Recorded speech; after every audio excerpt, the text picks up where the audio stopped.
परमात्मा को पाने तथा उसका वास्तविक लाभ प्राप्त करने के लिए पवित्र बाइबल में प्रमाण है कि प्रभु ने मनुष्य को अपना ही स्वरूप बनाया।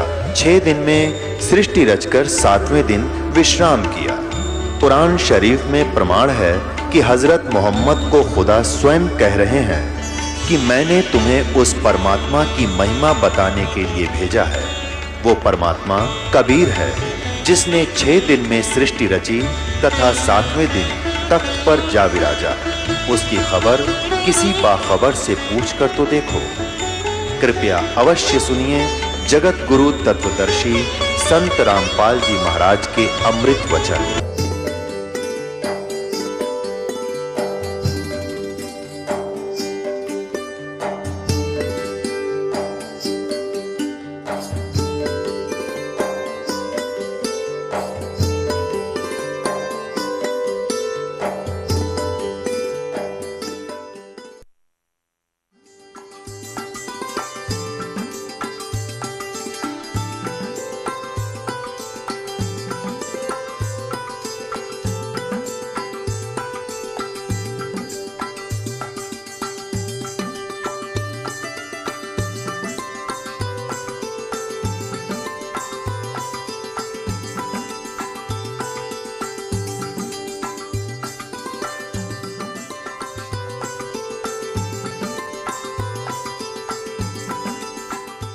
कबीर साहब कहते हैं, कबीर हरि के नाम बिना ये राजा रसब हो, मिट्टी लदे कुम्हार के घास न डाले कोई। ओए होए, जो मालिक ने वचन बोल दिए कि भक्तिहीन आपका राजा भी हो वो गधा बनेगा और मट्टी लदे कुम्हार के घास भी बाहर खा के आओगे, वहाँ उसकी कोई सेवा नहीं होती, ऐसी दुर्गति होगी। और जो मालिक ने बोल दिया फाइनल समझ लेना, कदे किसी का भ्रम हो, ये अज्ञान का भ्रम है। इसको हटाने के लिए सत्संग की आवश्यकता है और सत्संग केवल कबीर परमेश्वर ने ही हमें दिया है और उसी के आधार से दास आपके सामने उन्हीं का दिया हुआ ज्ञान प्रचार कर रहा है। पुणात्मा वो परमात्मा स्वयं आते हैं इस तत्व ज्ञान को बताने के लिए। वो प्रत्येक युग में आते हैं। सतयुग में परमेश्वर का नाम सतसुकृत था और त्रेता में परमेश्वर का नाम मुनिंदर था, मुनिंदर ऋषि। द्वापर में करुणा में और कलयुग में कबीर देव, कबीर साहब उनका नाम रहा है। पुण्यात्मा,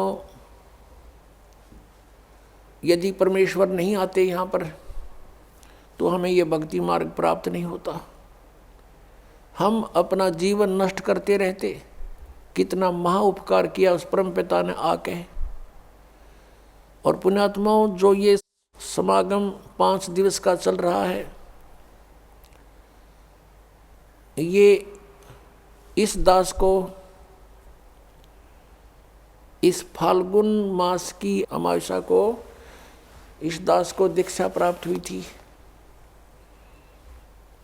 और परमात्मा कहते हैं, जिस दिन सतगुरु भेंटिया 100 दिन लेखे जान, बाकी समय बर्बाद गया तेरा बिना गुरु के नाम। जिस दिन आपको दीक्षा प्राप्त हुई वो आपका आध्यात्मिक जन्म है। पुण्यात्माओं, ये दिन जो इतना महत्वपूर्ण है, फाल्गुन की अमावस्या, सन 1988 को यही फाल्गुन की अमावस्या के दिन दास को उपदेश प्राप्त हुआ था मेरे पूज्य गुरुदेव परम पूज्य स्वामी रामदेवानंद जी महाराज से। और पुण्यात्माओं, अगर वो दिन मुझे प्राप्त ना होता तो आज आप भी दुखी रहते, वंचित रहते और दास का भी जीवन नष्ट हो जाता। अब वो दिन इस जिंदगी में भूला नहीं जा सकता। तो उस उपलक्ष्य में ये ज्ञान, ये समागम हो रहा है। तो जिस तरह दास को ये ज्ञान हुआ और ये दास पहले यही डले ढो रहा था, लोक वेद के आधार से भक्ति कर रहा था। पीछे लग गया जाऊं था मैं लोक वेद के साथ, रास्ते में सतगुरु मिले है दीपक दे दिया हाथ। तो दास भी यही लोकवेद के आधार से बाबा श्याम जी की जय हो, बाबा श्याम जी के पुजारी, और फिर हनुमान जी के पुजारी 25 वर्ष तक दास ने हनुमान जी का व्रत रखा, मंगलवार का हनुमान चालीसा 7 बार प्रतिदिन कंटिन्यूस करना। फिर श्री राम श्री कृष्ण हमारे इष्ट, शंकर भगवान भी साथ में पूज्य। यानी इस तरह का हम सारे ही पूजाओं का ढेर सारी पूजाएं किया करते थे। और जो भी घर में सुख हुआ, जैसे बच्चा पढ़ता है तो पास होता है, सफल होता है, परीक्षा में तो वो कह सोचता है कि मेरे भगवान ने मुझे पास कर दिया। हम उनके 100 शुक्र मनाते थे, सारे देवताओं के नाम लेते थे इकट्ठे, उसने दया करी, बाबा श्याम जी की जय हो, हनुमान जी की जय हो, श्री कृष्ण भगवान की जय हो, राम की जय हो, शंकर भगवान ने दया कर दी। और फिर जैसे संतान उत्पत्ति हुई, प्राप्ति हुई, तो उसमें भी जय हुई नहीं भगवान ना की, बाबा श्याम जी के बोल दिए इतने रुपये उसके वहाँ चढ़ाऊँगा इसके। अब ये लोक वेद के आधार से हम सोच रहे थे ये देवता हमें लाभ दे रहे, ये तो कुछ भी ना कर सकते। इनके इतिहास, इनकी पावर से हमें पता चला कि ये भगवान तो हैं, स्वामी हैं, अच्छी आत्माएं भी हैं, लेकिन ये हमारे को केवल वर्क डन दे सकते हैं, जैसा कर्म करेगा उतना ही दे सकते, इसमें कोई परिवर्तन नहीं कर सकते थे। आपके अगर पूर्व जन्म में कोई संस्कार अच्छे थे, उनसे आपको लाभ हो रहा था, लाभ ही देंगे। ये आपका कोई पाप कर्म आ गया तो पाप कर्म भी जबरदस्ती आपका भुगवाएंगे, उसमें कोई परिवर्तन ये नहीं कर सकते। अब कबीर देव जो है वो कर सकता है। तो पुण्यात्माओं, ये दास पहले लोकवेद के आधार से अपना जीवन नष्ट कर रहा था, कोई अभाव नहीं था, घर में सब सुविधाएं थी, संतान थी, 2 पुत्र 2 पुत्री, जेई की सर्विस थी दास की, जूनियर इंजीनियर की, और ये सोच रहा था बहुत बढ़िया काम है, ऐसे ही ठीक है। और जब ये अंधेरा हटा, जब बता के कोट जन्म तन बरमत हो गए, कुछ ना हाथ लगा रे, कुकर सुकर खरबा बोरे, कौआ हंस बुगारे, कोटि जन्म तू राजा की, न मिटी न मन की आशा, और भिक्षकों का दर दर घूमया, ये मिला नहीं निर्गुण रासा। इंद्र कुबेर ईश की पदवी, और ब्रह्मा वरुण धर्मराया, विष्णुनाथ के पुर को जाकर तो फिर भी वापस आया। अब क्या बताते हैं कि इतनी अच्छी अच्छी पोस्ट तूने प्राप्त की, इंद्र बना, ब्रह्मा विष्णु महेश तक की पदवी आपने प्राप्त की, और फिर जन्म मृत्यु में जैसे ये ब्रह्मा कुमारी पंथ है। श्री लेखराज ये सुनार का काम करता था बंबई में, और वहाँ कोई सत्संग हो रहा था, इनके गुरु सत्संग कर रहे थे। एकदम इसमें कोई और आत्मा आएगी जो कभी किसी जन्म में वो कोई शिव पद पर रहा था, और वो एकदम बेहोश हो गया, यूँ आँख लाल लाल होगी, फिर बोलने लगा शिव हम, मैं शिव हूँ, मैं शिव, और भूत बोला। अब जैसे बताऊँ, एक बार एक गांव का सरपंच मर गया, भूत बन गया, और वो आके किसी में प्रवेश करके बोला, और बैठ के कुर्सी पर नौका, मैं सरपंच हूँ फलाना, आओ इधर कराओ साइन मेरे। अब वो अब भी अपने आप को सरपंच मान रहा था, तो ऐसे उसका भ्रम था, उसने यू एक अड़ंगा और पैदा कर दिया ब्रह्मा कुमारी वाला पंथ। अब भगवान आवे और दूसरे में बोल लगा, उन्होंने कहा ये माइया बोलने लग गया बुढ़िया में। भगवान ने किसी के बॉडी की जरूरत नहीं है, उसका सहयोग लेकर उसमें बोले, तो काल का विधान है, स्वयं भी ऐसे ही बोलता है, और इसके देवता भी ऐसे ही किसी में प्रवेश करके बोलते हैं। अब प्रश्न चल रहा है कि हम जो साधना करते थे, इस शास्त्र विधि त्याग का जो मनमाना हम आचरण करते थे, वो साधना हमारी व्यर्थ थी, और वो पूजाएं हमारी ठीक नहीं थी। हम इन साधनाओं को हम ये समझ रहे थे कि इनसे हमें लाभ भी हो रहा है, और हम सुखी हैं। अब बताया कि इंद्र कुबेर ईश की पदवी, और ब्रह्मा वरुण धर्मराया, और विष्णुनाथ के लोक को जाकर तो फिर यहीं पर जन्मा, मरा, पशु योनियों में गया, फिर वापस आया। अब परमात्मा बताते हैं, जैसे गीता जी अध्याय नंबर 4 के श्लोक नंबर 34 में कहा है कि अर्जुन, जो तत्व ज्ञान है वो सर्वश्रेष्ठ ज्ञान है।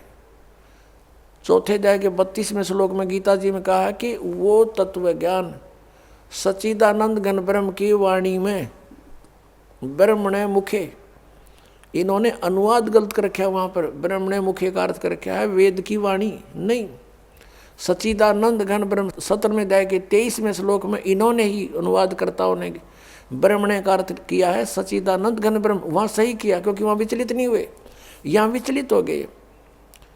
तो यहाँ इसका अर्थ है कि जो धार्मिक अनुष्ठानों, यज्ञों की जानकारी, यज्ञ कहो धार्मिक अनुष्ठान कहो, इनकी विशेष विस्तृत जानकारी सच्चिदानंद घन ब्रह्म ने अपने मुख से आकर बोली होती है। ब्रह्म ने मुखे, मुख से, और उस वाणी में जो कुछ लिखा है विस्तृत वर्णन, वो तत्व ज्ञान है। और उस तत्व ज्ञान को तत्वदर्शी संतों के पास जाकर समझ।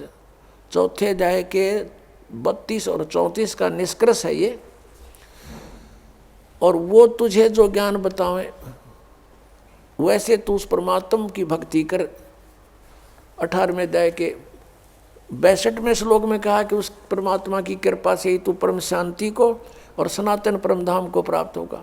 गीता ज्ञानदाता कहता अपने विषय में चौथे अध्याय के 5वें श्लोक में और 9वें श्लोक में, दूसरे अध्याय के 12वें श्लोक में, 10वें अध्याय के दूसरे श्लोक में कि तेरे और मेरे बहुत जन्म हो चुके, तू नहीं जानता मैं जानता हूँ।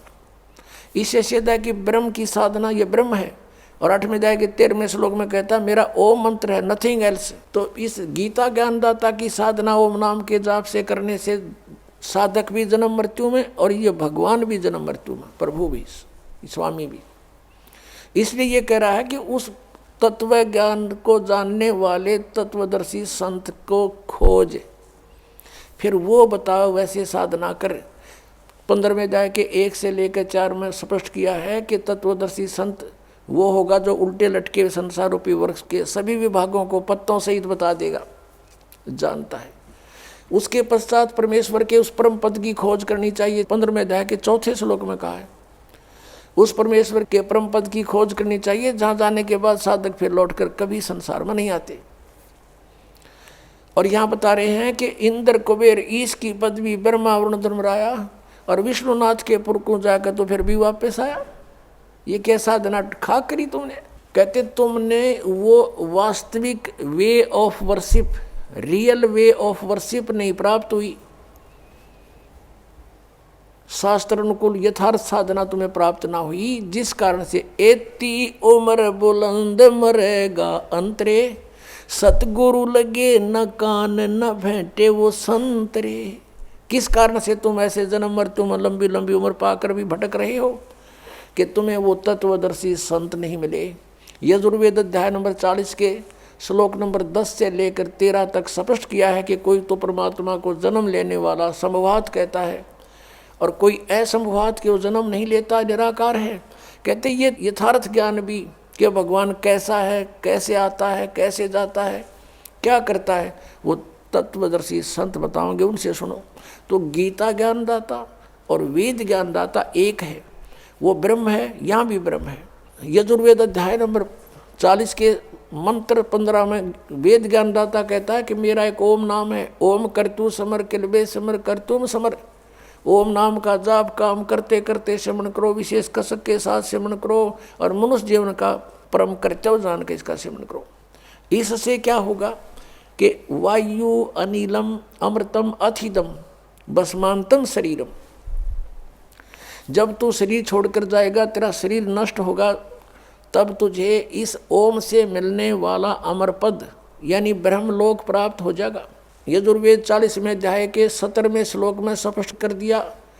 40वां अध्याय अंतिम अध्याय है यजुर्वेद का और 17वां मंत्र अंतिम लास्ट मंत्र है। इसमें स्पष्ट कर दिया, वेद ज्ञानदाता कहता है कि वो परमात्मा तो प्रोक्ष है, वो तो गुप्त है। जैसे उल्टे लटके हुए संसार रूपी वृक्ष को जड़ तो ऊपर है और तीनों शाखा नीचे है। 15वें अध्याय के 1 से 4 में कहा है अब जैसे पृथ्वी से बाहर पेड़ दिखाई देता है तो जड़ें प्रोक्ष होती हैं, गुप्त होती है, बाहर का हिस्सा पेड़ कहलाता है।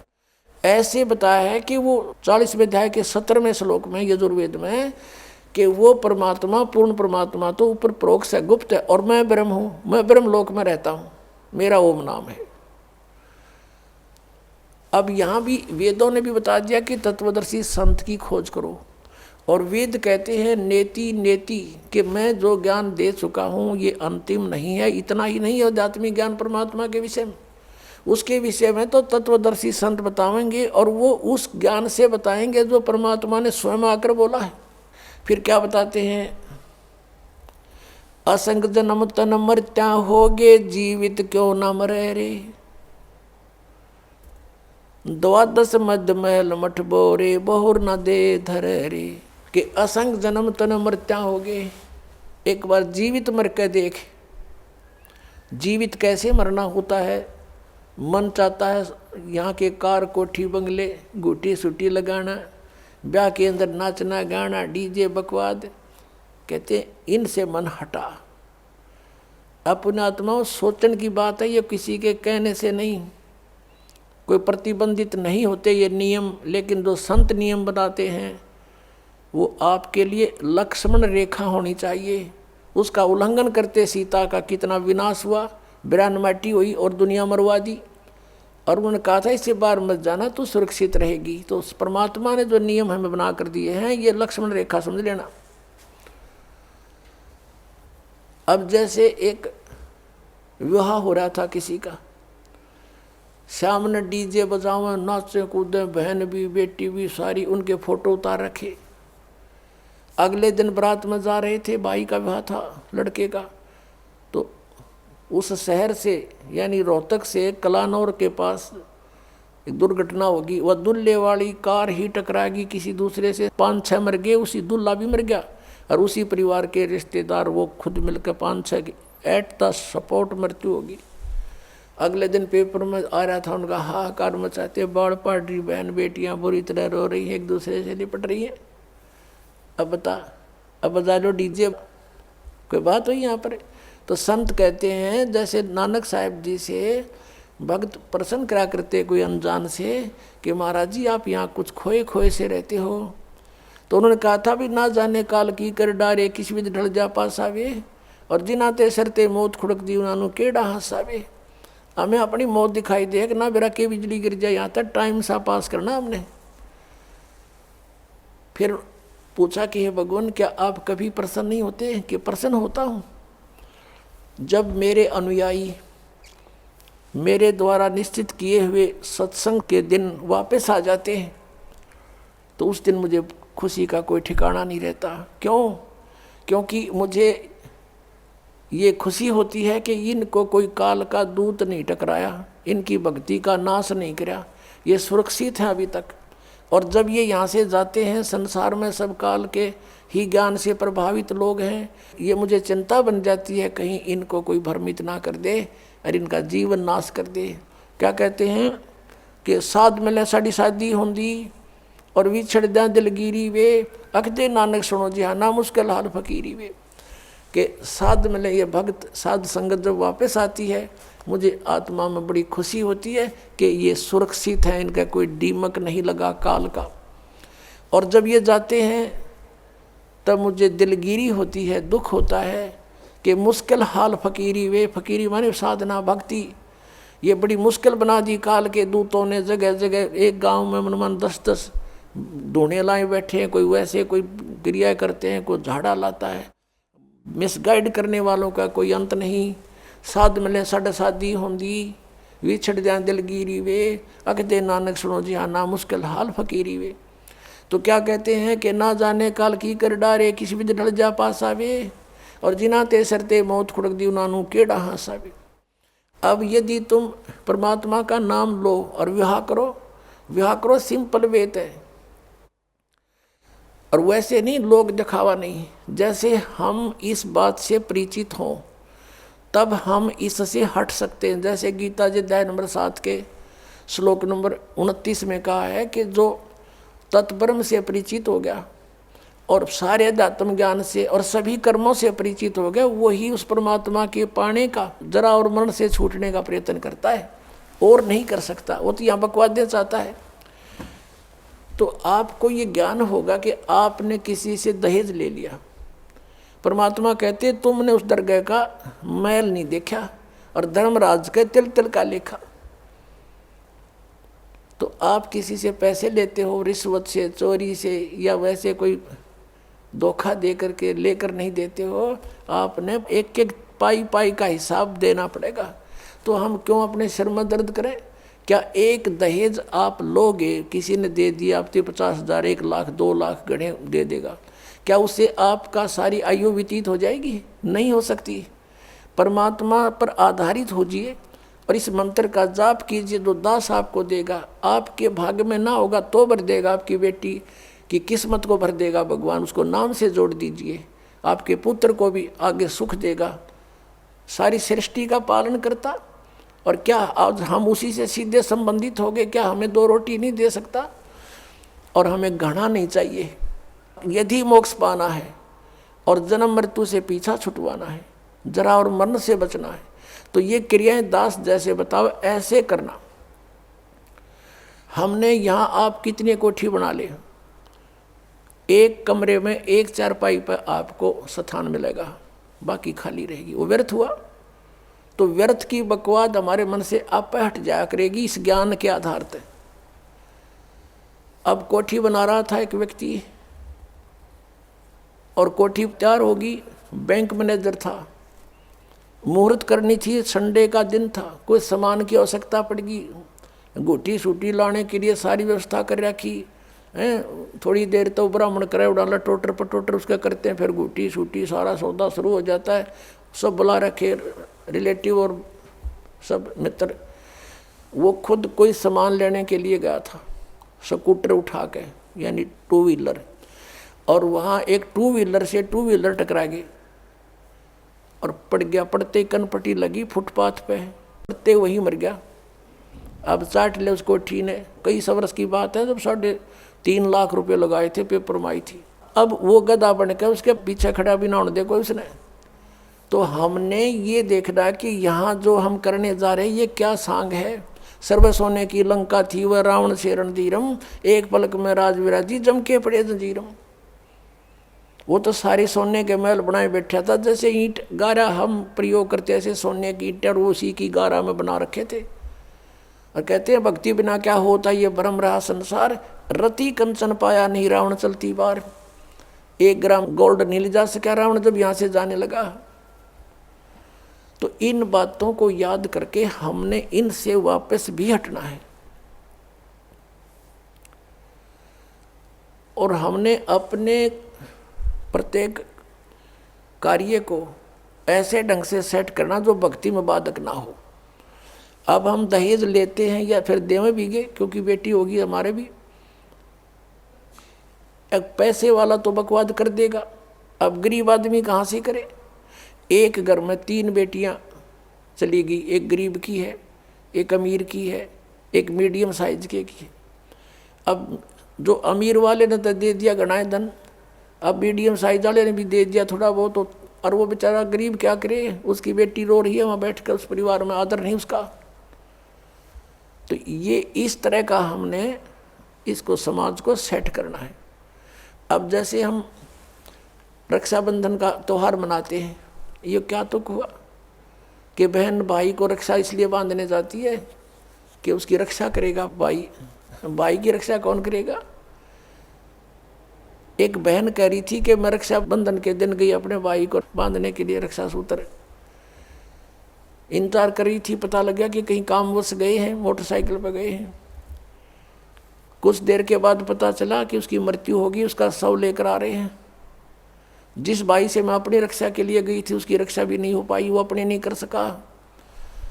तब उसने ज्ञान हुआ, तब वो कहती है कि सचमुच हम कति भूल में थे। अपने भाई को भी कहा बेटा भाई आ जा, तू भी भगवान का राखी बांध और मैं भी बांधूँ, यानी नाम लो, और ये रक्षा सूत्र आपका सदा साथ देगा, भाई का भी बहन का भी। और बेमतलब बातें कर रखी।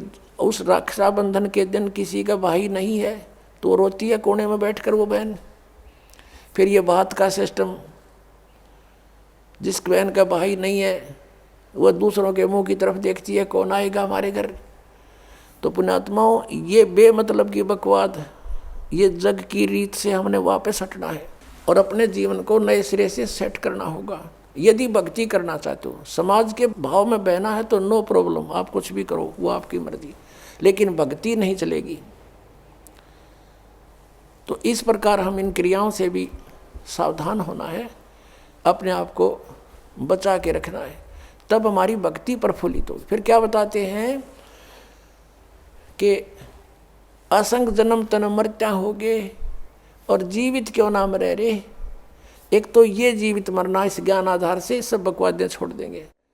जिस समय ये दास गांव-गांव में घर घर में जाके पाठ करते थे 3 दिन का, यानी 500 यज्ञ करते थे फ्री ऑफ कॉस्ट, किसी से कोई पैसा नहीं लेता था, क्योंकि दास सर्विस करता था। और जैसे सैटरडे संडे की छुट्टी होती थी उनमें जा कर के लाभ उठाता था। तो उस समय क्या होता था, हम सत्संग कर रहे होते थे, होली ये फाग आ जाता था, हम तो सभी वो परिवार भी जिसने उपदेश ले रखा, हम अपना आराम से भगवान का पाठ कर रहे हैं, अपना मंत्र जाप करें, और गांव वाले जैसे जो भगवान के मार्ग पर नहीं लगे हैं, और वो क्या करें, कीचड़ ठाव एक दूसरे मुंह पर फर, किसी को पिचकारी मारे। कोई गांव में तो और सिस्टम है, एक कोरडा बना लेते हैं घंटर सा, वो मारे एक दूसरे का हैं, और लाल लाल मुँह कर रखे बांदर कैसे सारे, कोई गारा में पड़ा है, कोई घुट्टी लाई नो करता फिर रहा है, और हम बैठे भगवान का आनंद ले रहे हैं अपने कवाड़ बंद करके कि हमें डिस्टर्ब ना कर दे। तो इस प्रकार जो आनंद परमात्मा के मार्ग में है, इस भक्ति में है, इन बकवादों में नहीं हो सकता। तो इस तरह की हमने नहीं करना, क्योंकि हम यहाँ के वासी नहीं हैं और यहाँ सुख नाम की चीज़ नहीं है। आज हम खुशी मना रहे, 1 मिनट में ना जाने के बिजली गिर जाए, और परमात्मा की भक्ति करेंगे, इससे हमारा बचाव बनेगा। और ये इस तरह के जो मर्यादाहीन कार्य करने से नामखंड हो जाएगा, नामखंड होते ही भगवान रुष्ट हो जाएगा, आपके ऊपर काल का अटैक हो जाएगा और आपको फिर हानि हो जाएगी। तो इस डर से हमने अपना यहाँ टाइम पास करना है और भक्ति की ख्यास करना है, भक्ति बढ़ाते रहना है, धर्म पुण्य जो भी क्रियाएं बताइए सभी करते रहना, आखिरी सांस तक करना पड़ेगा आपको। और दूसरे टाइप से जो जीवित मरना है, कि जैसे आप जी देखते हैं कि नाइट सर्विस में, यानी रात्रि सेवाओं के अंदर बसों में व्यक्ति जाते हैं और फिर सुबह शाम तक वापस आ जाते हैं। वो नाइट सर्विस में किस लिए जाते हैं कि उनको बहुत आवश्यक कार्य होता है और शीघ्र करने के लिए ही वापस आने के लिए गए होते हैं कि शाम तक लौट आऊँ। और ऐसे ही एक रात्रि सर्विस में गया, रास्ते में एक्सीडेंट हो गया, वापस आना था, इतनी शीघ्रता थी उसको, इतना आवश्यक कार्य था कि वापस आना था उसको, और दुर्घटना मृत्यु होगी नाइट सर्विस में। अब वो कहाँ गई वो शीघ्रता, कहाँ गए जिसके लिए पंजे ना टक्के थे, वो क्या ले गया साथ में। तो आप जी ये सोच लीजिए, जब सतलोक आश्रम बरवाला की तरफ सत्संग निकट आवर चलना चाहो तो न्यू सोच लो हमारी मृत्यु होगी आज और इब्बा होगी, और आ जाओ यहाँ पर सत्संग सुनो, 3-4 दिन फ्री ऑफ माइंड रहो, एक दूसरे से भगवान की चर्चा करो, या और बकवाद मत बतलाना, ये ख्यास रखना, परमात्मा रुष्ट हो जाएगा। ठीक है, कोई मित्र रिश्तेदार मिलता है, बातें करो गृहस्थी की थोड़ी बहुत देर के लिए, फिर अपना मालिक की चर्चा शुरू करें, कोई ज्ञान उससे सुने, कभी आप सुनावे, फिर मंत्र करने लग जावे। सब सुविधाएं भगवान ने आपके लिए दे रखी, इन दासों के द्वारा आपको सारी व्यवस्था करवा के दी जाती है। तो इसका सदुपयोग करना, दुरुपयोग करने से राम रूठ जाएगा आपका, और राम नहीं रूठना चाहिए, ये भी आपको डर लगे। तो ये सोचकर आप आ जाइए और ये सोचिए कि हमारी मान ले परमानेंट मृत्यु हो जाए तो भी तो हो सकती है ऐसे। और अब हम 3 दिन 4 दिन 2 दिन जिसा भी समय आप मरना चाहो मरो, और फिर वापस चले जाओगे घर पे, और परमानेंट टिकट कट गई फिर भी तो बात बिगड़ेगी, फिर तो धरा धरा रहेगा, सारा संभाल ही नहीं सकते आप। तो अब जा कर के मान लीजिए तुम समझते हो कि कुछ काम बिगड़ जाएगा, तो अभी तो फिर जाकर संभाल सकते हो, परमानेंट तो नहीं मरे। लेकिन जो परमात्मा के लिए सच्चे दिल से आते पुण्यात्माओं, किसी का आज तक काम बिगड़ा नहीं, बने मिलते लेकिन वो आपकी श्रद्धा पर डिपेंड करेगा। सतगुरु के दरबार में कमी काहे की ना, अनसा मौज नहीं पावता तेरी चूक चाकरी में। तो इस प्रकार हमने परमात्मा की भक्ति को सुचारू भी रखना। क्या बताया है कि असंग जन्म तन मर्त्या होगे, जीवित क्यों ना मरे रे, और 12 मद महल मठ बोरे, बहुर ना दे धरे रे। अभी तक हमें 10वें द्वार का पता था कि शरीर में 10वां द्वार, 10वां द्वार। अपनात्माओं, ये जो 10वां द्वार है ये एक ब्रह्मांड का रास्ता है। और आपने ये भी सुना होगा कई बार, क्योंकि जो भक्ति मार्ग में लगे उन्हें सब तरह के साधक संत टकराते हैं। हमने सुना बहुतों से कि एक यहाँ संत रहता था, उसने अपनी योग अभ्यास से अपने शरीर को ऐसा मंत्रों से और जाप से ऐसा सेट कर रखा था कि उसने ब्रह्मांड फोड़ दिया। यानी उसका यहाँ से शरीर में एक सुराख मिला। जब उसका शरीर छूटा उसने अपना ब्रह्मांड फोड़ गया वो, यानी वो पार हो गया, 10वें द्वार पर पहुंच गया, 10वें द्वार पार कर गया। अपने आत्माओं, 21 ब्रह्मांड है इस काल के। जिसने एक ब्रह्मांड पार कर लिया तो एक फिर और 21 ब्रह्मांड और हैं। अब इससे निकल कर वो फिर क्या करता है, ऊपर धक्के खाता है, ऊपर अपना समय व्यतीत करता है, घूमता रहता है इधर उधर भूत की तरह, प्रेत की तरह। फिर वहाँ से उसको जैसा भी उसकी सुविधा होती है, जैसे जिसकी भक्ति होती है, उसी लोक में उसको भेज दिया जाता है। वहाँ बैठकर वो अपना पुण्य पाप जो भी है उसका सारा भोग कर फिर पृथ्वी पर आता है। अब ये 12वां द्वार में भगवान का स्थान है। अब 10वां द्वार जो है, जो तो एक शरीर से निकलकर इस बॉडी से बाहर ब्रह्मांड में घूम रहा है। इस ब्रह्मांड से अलग भी और ब्रह्मांड है। और जब 21 ब्रह्मांड का एक स्थान है, 21वां ब्रह्मांड जो है, वहाँ पर ये काल विराजमान है। और उस 21वें ब्रह्मांड से फिर उस परब्रह्म के 7 संग ब्रह्मांडों में प्रवेश करने का एक द्वार है जो 11वां द्वार है। और इस अक्षर पुरुष के 7 संग ब्रह्मांडों को पार करके जब सतलोक में प्रवेश करने जाते हैं तो वो 12वां द्वार है।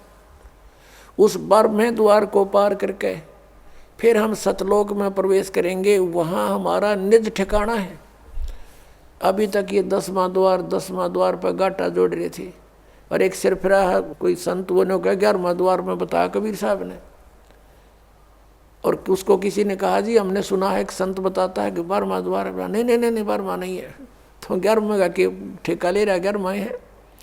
तो यहाँ संतों ने परमात्मा जिनको मिला आदरणीय गरीबदास साहिब जी को, और ऊपर के सब ब्रह्मांड दिखा कर लाए। तो गरीबदास साहिब जी कह रहे हैं कि 12 मद महल मठ बोरे, उस 12वें द्वार में है वो स्थान मठ, यानी वो आपका निवास स्थान। और बहुर ना दे धरे रे, वहाँ जाने के बाद फिर कभी मृत्यु नहीं होती। 15वें अध्याय के 4थे श्लोक में, 18वें अध्याय के 62वें श्लोक में जिसके विषय में कहा है। फिर क्या बताते हैं कि दोजक बहिष्ठ सभी ते देखे राजपाट के रसिया। दोजक कहते हैं नरक को और बहिष्ठ कहते हैं स्वर्ग को। कहते तूने सत साधना ना मिलने से, तत्वदर्शी संत ना मिलने से, ये जो साधना भक्ति तुम कर रहे हो, इससे स्वर्ग में भी जाना पड़ता है, फिर पाप नरक में भोगने पड़ते हैं। आपके दोनों अकाउंट ओपन रहते हैं। पुण्य वाला अलग लिखा जाता है, पाप वाला अलग। पुण्य के आधार से स्वर्ग महास्वर्ग प्राप्ति हो जाती है, वहाँ देव पद भी प्राप्त हो जाता है। और पाप के आधार से फिर नरक में भी आपको कंपलसरी जाना पड़ता है। और पूर्ण परमात्मा कबीर परमेश्वर की भक्ति 2 अक्षर के नाम से और सार नाम से करने से, आदि नाम से, तो आपके पापों का नाश हो जाता है। कबीर साहब कहते हैं जब ही सतनाम हृदय धरो भयो पाप को नाश। और जैसे चिंगारी अग्नि की वाई पड़े पुराने घास, आपके युगों युगों के संचित कर्म आपके अंतःकरण में लिखे हुए हैं और धर्मराज के दरबार में वो सुरक्षित हैं। उन्हीं के आधार से वो आपके प्रारब्ध बनाकर भेजता है। पुण्य जिसके ज़्यादा है, पाप कम है या पाप ज़्यादा हैं, पुण्य जैसे हैं, उसी आधार से आपके जीवन में पुण्य और पापों का संयोग करके आपका एक जीवन दिया जाता है। तो पुण्यों के आधार से आपको सुख मिलता है, पाप के आधार से आपको कष्ट आपदाएं आती हैं। तो परमात्मा जब आपके कष्ट काट देगा आपके प्रारब्ध कर्म के, तो सुख है, सुख शेष रहेंगे, वो पाप नहीं आपको भोगने पड़ेंगे। तो क्या कहते हैं कि जब ही सतनाम हृदय धरो, ये 2 अक्षर का नाम, भयो पाप को नाश, और जैसे चिंगारी अग्नि की भाई पड़े पुराने घास। आपके ढेर सारे लाखों टन पड़ा हो सूखा घास, एक माचिस की सीख जलाकर उसमें डाल दीजिए, सबको सवा कर डालेगा, राख बना देगा, चलेगी हवा वो इधर की उधर, पता नहीं कहाँ की कहाँ राख जाएगी, वो फील्ड क्लियर हो जाएगा। तो क्या कहते हैं, जब ही सतनाम हृदय धरो भयो पाप को नाश, और जैसे चिंगारी अग्नि की भाई पड़े पुराने घास, ऐसा नाश कर देगा भगवान। तो क्या कहते हैं, दोजक नरक बहिष्ठ स्वर्ग, दोजक बहिष्ठ सभी तें देखे राजपाट के रसिया। इस राजपाट के सुख को भोगने वाले, इसमें आसक्त अज्ञान प्राणी, और 3 लोक से तरपत नाही ये मन भोगी खसिया। इस मन की ऐसी गंदी आदत है, इसको 3 लोक भी दे दे तो भी इसकी संतुष्टि नहीं। यदि कोई सरपंच बन जाता है, सोचता है चेयरमैन बनूं, चेयरमैन बन जाता है, सोचे कि एमएलए की बात बने, एमएलए बनते ही सोचता है मैं मंत्री बनूं, मंत्री बनने के बाद अटकल शुरू कर देता है, बिना दाव लगे मुख्यमंत्री, बिना आनंद नहीं। मुख्यमंत्री बनकर सोचता प्रधानमंत्री बनूं, इतने टिकट कट जाए, फिर गदा संतरी बने। तो परमात्मा कहते हैं कि 3 लोक से तरपत नाही ये मन भोगी खसिया। 3 लोक दे दे तो भी इसकी संतुष्टि नहीं।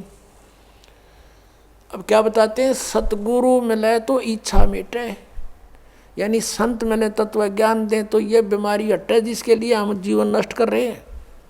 सतगुरु मिले तो इच्छा मिटे, पद मिल पदे समाना, चल हंसा उस लोक पठाऊं जो आदि अमर अस्थाना। यानी सतगुरु मिलेंगे तो ये तत्व ज्ञान बताएंगे, इससे हमारी इच्छाएं हटेंगी, इन बकवादों की तरफ नहीं जाएंगे। इंद्र दाराज कागदा बेष्टा ना भोगा इंद्राणी नू। जब हमें उस तत्व ज्ञान से परमात्मा के सतलोक के सुख का ज्ञान हो जाएगा, यहाँ की किसी वस्तु में आपकी इच्छा नहीं रहेगी। और यहाँ के स्वर्ग के राजा के राज को भी काग की बीट के तुल्य आपकी आत्मा मारने लग जाएगी। अंतःकरण में ऐसा आपकी भावना बन जाएगी, यह सच्चाई है। जब इंद्र का राज भोगकर फिर गदा अपना आग लगे इसी राज के, तो अपने आप आत्मा स्वीकार करेगी, ये मन हट जाएगा, आपको छेड़ाछाड़ी नहीं करेगा फिर, क्योंकि आत्मा जाग जाएगी। अभी तक हम ये मन बकवाद करके यही फंसाए रखता है कि सतगुरु मिलेंगे तो यह इच्छा मिटेगी। और पद मिल पदे समाना, पद के 2 अर्थ यहाँ पर है। एक तो जैसे गीता जी अध्याय नंबर 15 के श्लोक नंबर 4 में कहा है कि उसके पश्चात तत्वदर्शी संत मिल जाए, जब परमेश्वर के उस परम पद की खोज करनी चाहिए, जहाँ जाने के बाद साधक फिर लौटकर संसार में कभी नहीं आते। और जिस परमेश्वर ने सब ब्रह्मांडों की रचना की है, और गीता ज्ञानदाता कहता और की भक्ति नहीं, केवल उसी की साधना करो तो वो परम पद मिलेगा सतलोक। और पद मिल पदे समाना, यानी दूसरा पद वे ऑफ वर्शिप, पद्धति, पूजा की जो सत साधना है भक्ति की, उस पद मिल पदे समाना। जब सही भक्ति का मार्ग और 2 अक्षर का नाम मिल जाएगा, सतनाम जिसमें एक ओम है, एक तत्गुप्त है, और आदि नाम मिलेगा, तब तुम्हें मोक्ष होगा। इन 5 नामों से मोक्ष नहीं, अन्य लाभ यहाँ संसारिक हैं बस। और वो 5 नाम नहीं है जो निरंकार ओंकार, ये नहीं, ये तो यूजलेस है। तो क्या बताया है कि वो सही पद्धति, वो सही पद आपको मिलेगा भक्ति का मार्ग। तो उस पद मिल पदे समाना, उस सत साधना की प्राप्ति के उपरांत आपको वो परम पद मिलेगा, जहाँ जाने के बाद फिर लौटकर संसार में साधक नहीं आते। जरा और मरण सदा के लिए आपका समाप्त हो जाएगा। और ये कैसे होगा? पद मिलने से, पद्धति मिलने से, वे ऑफ वर्शिप ठीक होने से। पद मिल पदे समाना। फिर क्या बताते हैं? चल हंसा उस लोक पठाऊं जो आदि अमर अस्थाना, यानी आदरणीय गरीबदास साहब जी कहते हैं जिनको परमात्मा मिले थे छुडानी गांव में, सतलोक से चलकर आए थे और उनको ऊपर लेकर गए थे, सब ब्रह्मांडों की सती थी, अपनी समर्थता से उनको परिचित करवाया था और फिर उनको वापस छोड़ दिया था उनकी बॉडी में। आदरणीय गरीबदास साहब जी गांव छुडानी, जिला झज्जर, हरियाणा में उनका जन्म हुआ था। 10 वर्ष के बालक थे। परमात्मा उनको निकाल कर ऊपर ले गए थे, आत्मा को, जीवात्मा को, और शरीर नीचे रह गया था। 5-6 घंटे लग गए थे। गांव वालों ने सोचा ये मर गया है, अंतिम संस्कार के लिए चिता पर रख दिया था। फिर परमेश्वर ने वापस वो आत्मा भेज दी कि जा बॉडी का नाश करवा देगा काल। तुरंत आगे उठकर फिर ये ज्ञान बोलने लगे। वो बता रहे हैं कि उस सतलोक के अंदर क्या सुख है। चल हंसा उस लोक पठाऊं जो आदि अमर अस्थाना, सदा से अमर है, जिसका कभी नाश नहीं होता। शाश्वतम स्थानम। गीता जी अध्याय नंबर 18 के श्लोक नंबर 62 में कहा कि अर्जुन तू सर्वभाव से उस परमेश्वर की शरण में जा। यानी गीता ज्ञानदाता से अन्य है, वो परमक्षर ब्रह्म है। उसकी कृपा से ही तू परम शांति को और शाश्वतम स्थानम, आदि अमर अस्थान, उस सनातन परम धाम को प्राप्त होगा। और यहाँ गरीबदास साहिब जी कह रहे हैं कि सतगुरु मिले तो इच्छा मेटे, पद मिल पदे समाना, और चल हंसा उस लोक पठावें जो आदि अमर स्थाना। वहाँ क्या सुख है। 4 मुक्ति जहाँ चंपी करती माया होरी दासी, दास गरीब अभय पद पर से वो मिले राम अविनाशी। अविनाशी राम मिलेगा। अपनात्माओं, यहाँ की जो साधना इस काल सतर की, ब्रह्म सतर की 4 मुक्तियाँ बताते हैं और इन 4 मुक्तियों का निर्धारित समय होता है। उसके बाद वो जीव उन मोक्ष को प्राप्त करके समाप्त करके स्वर्ग महास्वर्ग में फिर दोबारा इस पृथ्वी लोक पर अन्य योनियों प्राणियों के शरीरों को प्राप्त करता है। इंद्र कुबेर ईश की पदवी, ब्रह्मा वरुण धर्मराया और विष्णु नाथ के पुर को जाकर फिर भी वापस आया। ये 4 मुक्ति भी यहाँ नाशवान है यहाँ की। और क्या बताते हैं कि जो सुख तुम्हें इन मुक्तियों से यहाँ प्राप्त है वो सतलोक में सदा बना रहेगा, कभी वो नष्ट नहीं होगा। 4 मुक्ति जहाँ चंपी करती, चंपी माने आपके हाजिर खड़ी रहेंगी, उस सुख का कभी नाश नहीं होता, ह्रास नहीं होता, एंड नहीं है। 4 मुक्ति जहाँ चंपी करती माया होरी दासी, और दास गरीब अभय पद पर से वो मिले राम अविनाशी। अब जैसे आप जी ने गीता अध्याय नंबर 15 के श्लोक नंबर 16 और 17 में 3 पुरुषों की जानकारी प्राप्त हुई। सरपुरुष तो सीधा ही सर्वान नाशवान, पुरुष माने प्रभु, 21 ब्रह्मांड का स्वामी, ये ब्रह्म काल ज्योति निरंजन है।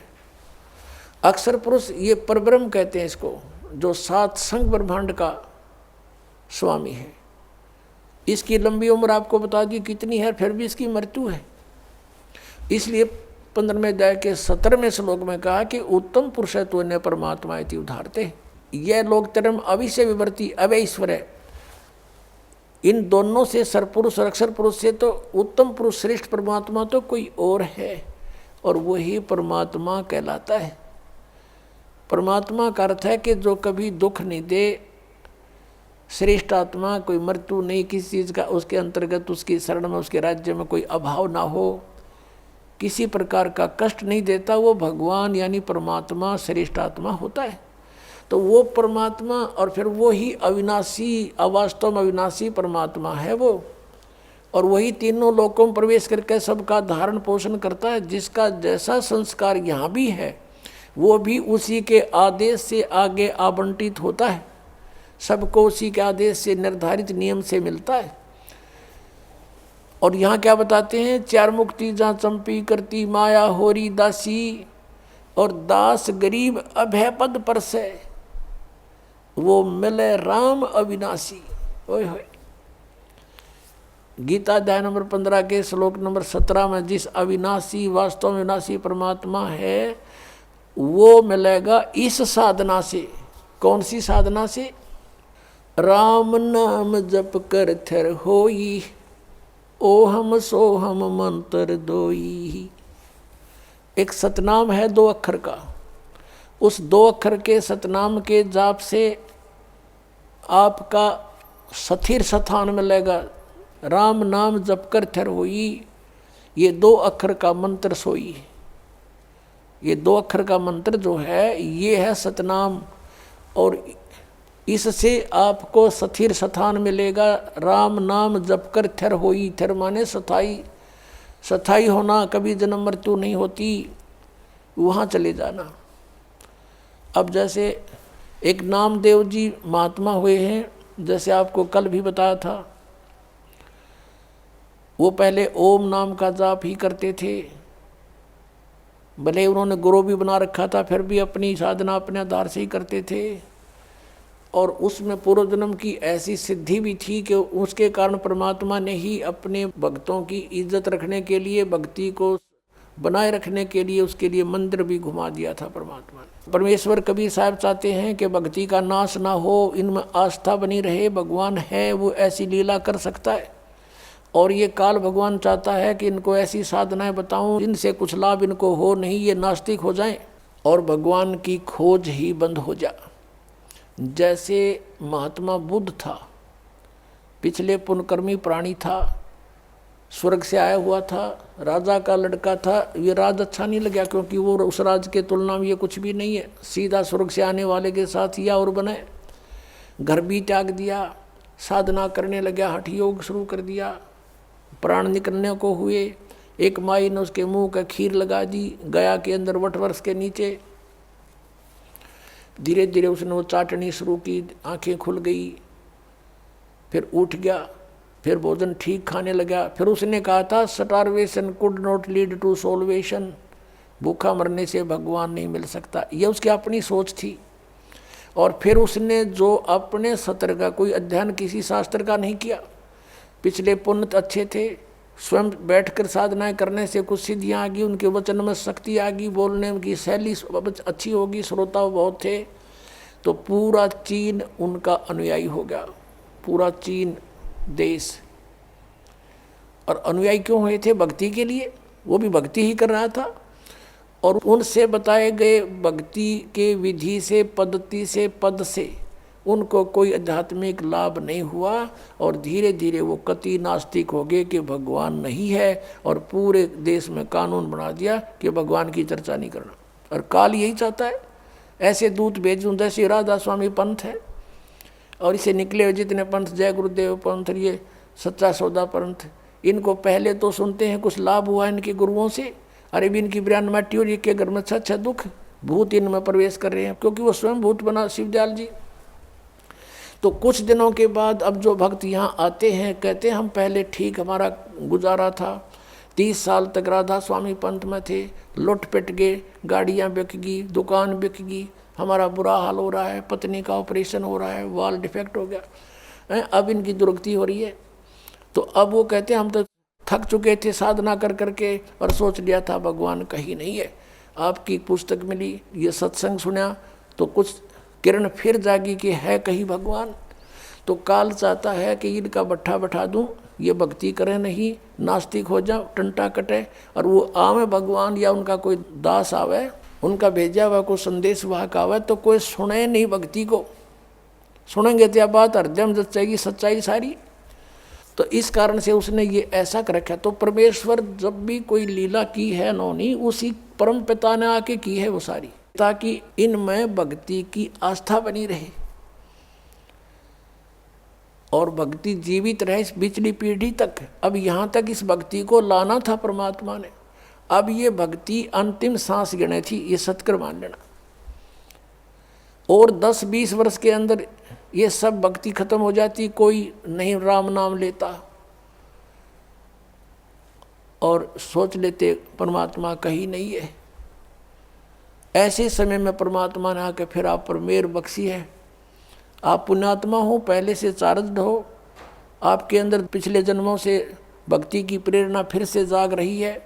इसके कारण आप कोई कहीं किसी पंथ के मिले, कभी किसी संत से मिले, आप भटक रहे थे, आपको ये सत संदेश मिल गया। तो नामदेव जी कहते हैं कि नामदेव जी के बारे में बताया कि नामा छिपा ओम तारी, पीछे सोहम भेद बिचारी, सार शब्द पाया जद लोई, आवागमन भौर नहीं होई। नामदेव जी ने भी इन 2 अक्षर के नाम का, सतनाम का जाप किया। कल आपको बताया था श्री गुरु नानक देव जी के विषय में, उनकी समुद्र की साखी में आपको दिखाया कि वो 2 अक्षर का मंत्र जाप करते थे। और ये संत मत भाग प्रकाश 4 में राधा स्वामी पंथ के सामने सिंह जी कहते हैं 261 पृष्ठ पे कि 2 अक्षर का भेद बतावे, सोए गुरु पूरा कहावे।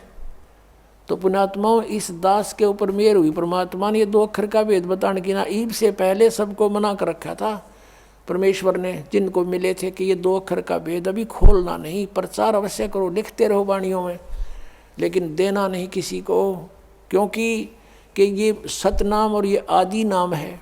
सतनाम सार्वजनिक जरूर कर दिया था, आगे दान करने का अलाउड नहीं था, लेकिन सार नाम फिर भी गुप्त रखा। परमात्मा कहते हैं सोहम शब्द हम जग में लाए और सार शब्द हमने गुप्त छपाए। वो सार नाम अभी तक छुपा रखा था।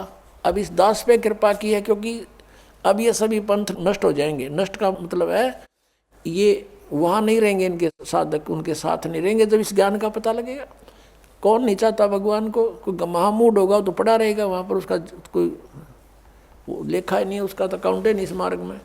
अब क्या बताते हैं कि चातुर प्राणी चोर हैं और मूड मुग्ध हैं ठोठ, संतों के निकाम के इनको दे गलजोट। अब ये चतुर प्राणी थे जो हजूर जी से दोगे और हम ऊंची मंजिल में जाते हैं, बड़े दूर खबर लेकर आते हैं, टट्टू का भी ना पता, इन सतनाम का नहीं पता, ये गए कौन सी मंजिल में होंगे। अंडरस्टूड है ये, इनके नाम साधना के सारे व्यर्थ। वो 2 अक्षर का नाम नहीं, फिर पूरे गुरु कहाँ थे ये राधा स्वामी वाले। तो पुण्यात्माओं से प्रार्थना है कि परमात्मा ने जो इतना कुछ प्रयत्न किया है, इतने समय तक इंतजार किया है, समझ लो इसको और आ जाओ भगवान के चरणों में, कल्याण हो जाएगा। बोलो सतगुरुदेव। पुण्यात्माओं, आपका सौभाग्य है कि आपको इस सत्संग सुनने को मिला। अभी आपने आध्यात्मिक ज्ञान चर्चा नामक एक विशेष प्रोग्राम साधना टीवी से चलता है, और ये एक बहुत परोपकार का कार्य हो रहा है। उन महापुरुषों के विचार भी आपके समक्ष होते हैं और उधर से इस दास के विचार भी जो सदग्रंथों में विद्यमान है, विद प्रूफ है, प्रमाण सहित जनता के सामने आते हैं। इससे जनता को ज्ञान होगा कि कौन संत कैसा ज्ञान रखता है। फिर ठीक है, जिसको जौन सा ठीक लगेगा उसको सेलेक्ट कर लेंगे। श्री तुलसी साहेब जी, तुलसीदास जी जो मथुरा जय गुरुदेव के प्रमुख हैं, उनसे प्रश्न किया गया कि मोक्ष प्राप्त प्राणी सतलोक में भिन्न रहता है या ऐसे समा जाता है परमात्मा में जैसे बूंद समुद्र में। तो उन्होंने यही बताया कि वहाँ मोक्ष प्राप्त प्राणी अमर लोक में जाकर, सतलोक में जाकर अमर पद को प्राप्त होकर के ऐसे परमात्मा सतपुरुष में लीन हो जाती है जैसे जल की बूंद जल में समा जाती है। पुण्यात्माओं, इनको सतलोक का कख भी पता नहीं, कैख है भी ज्ञान नहीं लोगों को, और करोड़ों जीवों को मिसगाइड कर दिया, भ्रमित कर दिया। जैसा कि ये दास बार बार बताता है कि ये जितने भी गुरुपद पर विराजमान है ये बहुत पुण्यात्मा है पूर्व जन्म की, और ये काल के फंस गए, इनका दुरुपयोग कर रहा है, अपने लिए इनको प्रयोग कर लिया, जीवों का नाश करने के लिए इनको गुरुपद पर बैठा दिया। और इनको पिछले जन्म से थोड़ी बहुत सिद्धि भी होती है। और पुण्यात्मा, इस दास ने राधा स्वामी पंथ के सभी संतों के इतिहास को गहनता से पढ़ा है, जाना है। श्री शिवदयाल जी जो राधा स्वामी पंथ का प्रवर्तक माना जाता है, उससे भी ज़्यादा पुण्यात्मा थे ये तुलसीदास जी मथुरा वाले, जो जय गुरुदेव पंथ के प्रमुख हैं। उनसे भी ज़्यादा पुण्यकर्मी, अधिक भक्ति शक्ति युक्त थे। उन्होंने तो 18 वर्ष तक, 15 वर्ष, 17 वर्ष, जैसे वो बताते हैं, एक बंद कमरे में बैठ कर अपनी बैटरी चार्ज की सिद्धियाँ प्राप्त की। और ये 1954 से सत्संग करने लग गया, ये युवा ही था उसमें। और इसके पूर्व जन्म की इतनी बैटरी चार्ज थी। 1971 में इसने एक भविष्यवाणी की जो कि इस दास के लिए थी। अपनात्मा आपको फिर दिखाते हैं कि जो संत, ये मानता होती है उन संतों की जो सच्ची बोल देते हैं। इसने 1971 में ये कहा था कि उस महापुरुष का जन्म हो चुका है, वो 20 वर्ष का हो चुका, 7 सितंबर 1971 को। इस दास का जन्म 8 सितंबर 1951 को हुआ। ये आपके पास पुस्तकों में विद्यमान है पहले से ही, कोई यूँ नहीं कि इसको देख कर ईब बताने लग गए हों। 7 सितंबर 1971 को दास पूरा 20 वर्ष का हो गया। 8 सितंबर को 21वां वर्ष शुरू हो गया दास का। उसके विषय में इनकी दिव्य दृष्टि काम करे थी 1971 तक, और 40 साल के बाद आज उनकी दिव्य दृष्टि कति ब्लॉक होगी, क्योंकि वो जो सिद्धि शक्तियाँ थी, भक्ति थी, वो नष्ट होगी। किसी को आशीर्वाद दिया, किसी को किसी प्रकार से इसने भक्ति आगे की को ना, क्योंकि साधना ठीक नहीं थी। इनके मंत्र सभी काल के, 500 नाम काल के। तो जैसे पहले बैटरी चार्ज होती है इन्वर्टर की, वो सब काम करती है, भले ही उसके ऊपर चार्जर ना लगा रखा हो, और वो सब काम करती है। फिर धीरे धीरे बैटरी डाउन हो जाती है और एकदम इन्वर्टर काम करना बंद हो जाता है। कभी झपके मारे, कभी आवे, कभी जा, और फिर कति बंद हो जाता है। आज इस जय गुरुदेव पंथ के प्रमुख श्री तुलसी साहिब की वो सतिथि हो चुकी है। आज इसको कख पता नहीं। और 1971 में इसकी दिव्य दृष्टि काम करे थी। इसने क्या बताया है, देखो इसकी महानता है। अपने से अन्य की बड़ाई बड़ा व्यक्ति कर सकता है, सच्चाई वही बोल सकता है।